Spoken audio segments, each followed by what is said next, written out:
El Señor esté con ustedes. Proclamación del Evangelio según San Lucas.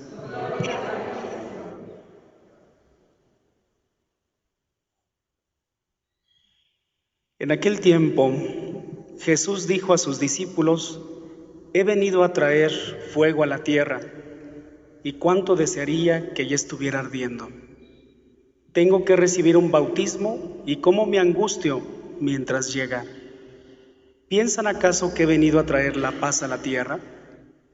De ningún modo. No he venido a traer la paz, sino la división. De aquí en adelante, de 5 que hay en una familia, estarán divididos 3 contra 2 y 2 contra 3. Estará dividido el padre contra el hijo contra el padre, la madre contra la hija y la hija contra la madre, la suegra contra la nuera y la nuera contra la suegra. Palabra del Señor.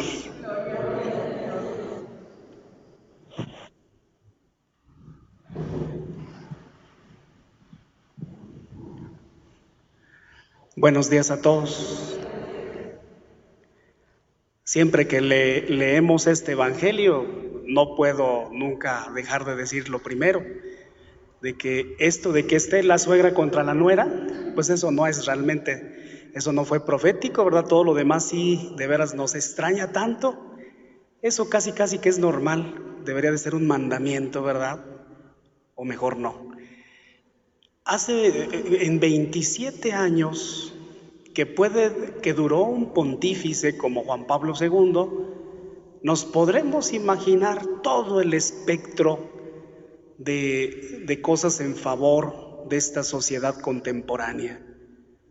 De la Iglesia me atrevo a decir, y primero lo menciono como sociedad, por supuesto, la riqueza para nosotros católicos, inmensa, lo admiramos mucho, lo queremos mucho, tal vez no lo hemos comprendido lo suficiente, pero es demasiado, es mucho. El Señor nos ha dado en Juan Pablo II realmente un pontificado bastante generoso,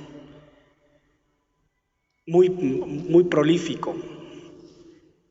Hay un punto en el que yo quisiera centrar en esta mañana para poderlo conectar con el Evangelio, un punto que Juan Pablo II, dentro de todas las cosas que propuso, la pequeña biografía nos recordaba solamente algunas.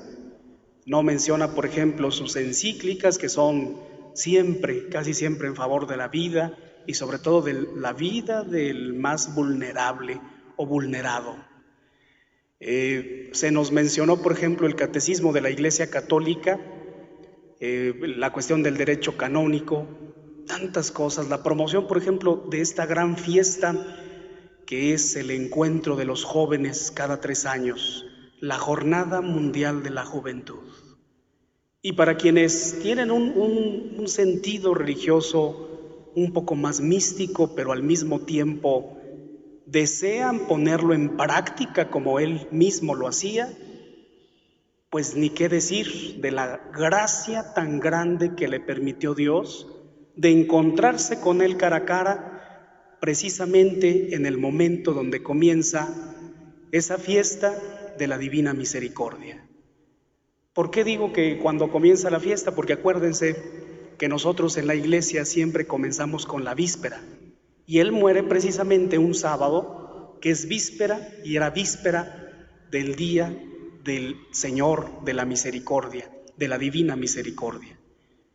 O sea, si revisamos, nos podríamos estar aquí todo el día de todo lo bueno que nos ha dejado. Sin embargo, ese punto específico, él utilizaba mucho una frase que decía: no se dejen cauterizar la conciencia. Ya sabemos, yo no sabía qué es eso de cauterizar hasta que una vez, por tantas hemorragias, ¿verdad?, aquí en la nariz, pues tuvieron que hacerme eso. Ya nunca jamás se me ha olvidado qué significa eso de cauterizar, qué cosa tan espantosa. Cuando lo que se tiene que cauterizar, cuando más bien dejamos cauterizar no otra cosa, sino nuestra conciencia, va sucediendo lo que desgraciadamente nos está pasando. No está el horno como para bollos, dicen nuestros hermanos los españoles.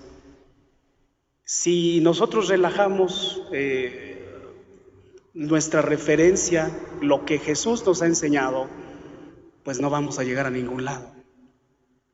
Si por nosotros fuera, si le preguntan a nuestro ego, si le preguntan a nuestras aficiones, si le preguntan a ese lado B que seguramente todos tenemos, al que le encanta la pachanga, al que le encanta el reposet, al que le gusta, ama el Netflix, a ese yo, ¿verdad? Que todo el mundo por ahí tenemos, aunque sea incipientemente.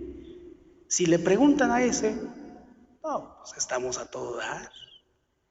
Pero si más bien lo que queremos es ir por el camino, no que Juan Pablo únicamente, sino más bien aquel que ha venido, que ha dicho, que ha venido a dejar fuego en la tierra.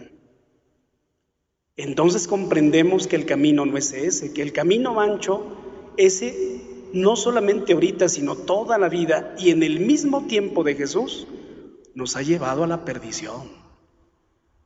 En muchas ocasiones yo me ha salido una frasecita por ahí, ¿verdad? No sé si sea mía, yo creo que no, ¿verdad? Pero yo la utilizo mucho. No se nos olvide que nosotros en esos ámbitos de nuestros gustos no tenemos llenadera. No tenemos. Y precisamente por eso nuestra mamá, la iglesia, nos enseña el camino de Jesucristo, recordándonos las veces que sea necesaria, que la puerta tiene que ser estrecha. Porque la cruz le hemos puesto foquitos, a la cruz le hemos puesto mielecita, le hemos coloreado, pues para que el espanto de lo que significa la cruz de Jesucristo, esa que fue verdaderamente sufriente, pues esa no nos encanta a nosotros. Y por eso mejor la maquillamos y por eso incluso, como hemos hecho con el mismo café, la hacemos sin cafeína. También hay cruces sin cafeína, o sea, no, hablamos absolutamente de todo, pero cuando se trata de hablar de que también hay momentos complicados en la vida, pues no muy frecuentemente nosotros predicamos sobre eso. Cauterizar la conciencia tiene que ver con este asunto. Cauterizar la conciencia, no, pues nos acostumbramos, nos vamos haciendo la forma, las propuestas que nos gustan de la cuestión católica y las que no, pues las vamos haciendo para un ladito, porque pues esas no nos gustan mucho. Pero no, eso se llama cauterizar nuestra conciencia. Hoy en el Evangelio, fíjense cómo el Señor Jesús plantea una idea clarísima. No podemos hacer lo que nos dé la gana.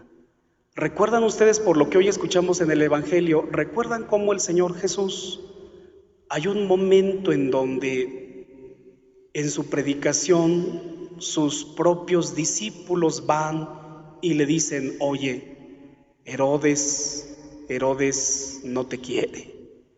Herodes anda buscando la manera de cómo poderte atrapar, de cómo ir contra ti. ¿Y se acuerdan ustedes de qué manera responde el Señor? Díganle a ese zorro que hoy voy a continuar y que mañana y pasado voy a seguir predicando.